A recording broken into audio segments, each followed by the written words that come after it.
జై శ్రీమన్నారాయణ. జై శ్రీమన్నారాయణ. ఈరోజు స్వామివారి బ్రహ్మోత్సవాల్లో భాగంగా మొదటి రోజు విశ్వక్షేణ ఆరాధన పుణ్యాహవచనాన్ని చేయడం జరిగింది. మన బ్రహ్మోత్సవం నిర్విఘ్నంగా జరగాలి.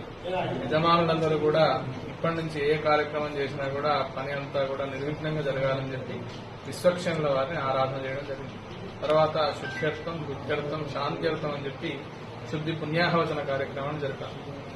మన దేవాలయం మొత్తం శుద్ధి కావాలి, వృద్ధి కావాలి, మన ప్రజలందరూ కూడా సుఖశాంతులతో ఉండాలని చెప్పి పుణ్యాహవచనము అంకురార్పణ కార్యక్రమం చేయడం జరిగింది. అందులో పుణ్యాహవచన కలశంలో సుదర్శన స్వామిని ఆవాహన చేశాం.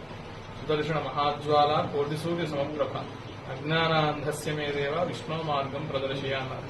సుదర్శన స్వామిని ఆరాధన చేయడం ద్వారా మనలోని అజ్ఞానాన్ని కూడా తొలగిపోయి సన్మార్గంలో ప్రయాణింపచేసేట్టుగా చేస్తాడు. కావున అటువంటి సుదర్శన స్వామికి ఈరోజు పుణ్యాహవాచన కార్యక్రమంలో ఆరాధన జరిపి ఆ పవిత్ర జలాన్నంతా కూడా ఆలయం మొత్తం కూడా శుద్ధి చేసి పుణ్యాహవచన కార్యక్రమాన్ని చేశాం.